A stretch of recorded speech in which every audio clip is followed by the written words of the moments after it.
ये फ्रेंड्स, कैसे हो आप सब। आज बहुत सारी बातें क्लियर करनी है। तो शाम को मैंने थोड़ी सी पढ़ाई करी थी और उसी बीच यश भी आ गई थी मुझे बुक्स देने के लिए। और उसको ये रहता है कि मैं सारी बुक्स उठा के पढूं और मैं जो बुक्स दूं वो आप पढ़ो।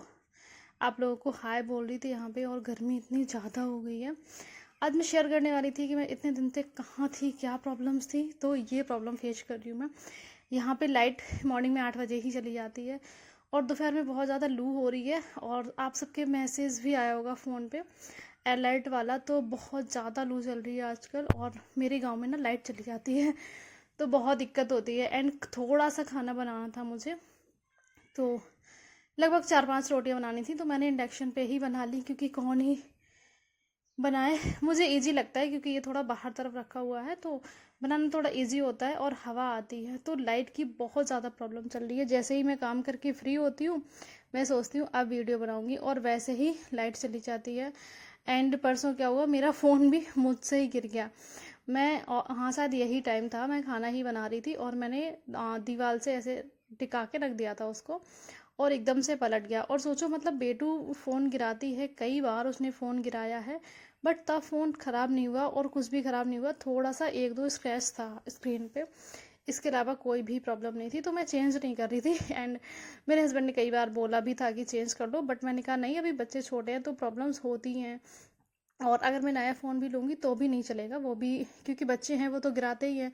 और ऐसी भी जब से 2 साल की हुई है ना, तब से वो ज़्यादा चीज़ें फेंकना स्टार्ट कर दिया है। तो मैं फ़ोन उससे बचा बचा के ही रखती हूँ। एंड उसने इतनी बार गिराया तब फ़ोन नहीं गिरा, मतलब गिरा पर टूटा नहीं। और मेरे से ना सिर्फ पलट गया, ऐसे टिका रखा था, एकदम से नीचे गिरा और सिर्फ इतने में ही पूरी स्क्रीन चली गई। कुछ भी नहीं दिख रहा था। एंड मेरी सबसे बड़ी प्रॉब्लम यही थी कि अगर मैं इसको रिपेयर कराऊंगी तो मेरा सारा डेटा ना चला जाए। बट होपफुली कि अभी सारा डेटा इस डिवाइस में है। सो मैं वही जो पुराना वीडियोस है उस दिन का, मैं उसमें ही वॉइस ओवर करके आपको बता रही हूँ, क्योंकि आप सबको लग रहा होगा कि कहाँ है, अब तक ब्लॉग क्यों नहीं आया। और आपका सबका बहुत बहुत थैंक यू, मेरे एक वीडियोस पे इतना सारा प्यार देने के लिए ना। उम्मीद भी नहीं थी, करी थी मैंने इतनी, जितनी की व्यूज़ आ गए हैं उस पर। जितने भी मेरे शॉर्ट्स वीडियो पे नहीं है उतनी लॉन्ग वीडियो पे व्यूज़ हैं। So thank you so much. And ऐसे ही अपना प्यार और सपोर्ट बनाए रखिए, मुझे आप सबकी बहुत ज़रूरत है, आप सबके सपोर्ट की बहुत ज़रूरत है। और मैं खाना बनाऊँ, मेरी बेटी ना आए, ऐसा तो हो ही नहीं सकता। फिर फाइनली यशवी भी आ गई थी खाना बनाने के लिए मेरे साथ। एंड वो थोड़ी सी जिद करती है, एक रोटी उसने बेली थी बट वो ख़राब हो गई। एंड अभी करिए छिच्ची हो गई, मेरे हाथ गंदे हो गए। उसको ना कोई भी गीली चीज़ छूने में बहुत डर लगता है कि मेरे हाथ छिच्ची हो जाएंगे, मतलब गंदे हो जाएंगे।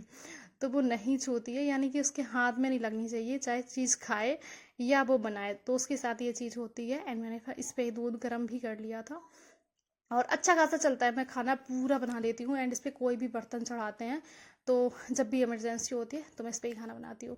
एंड चलो यशवी की बातें सुनते हैं। हेलो, बोलो।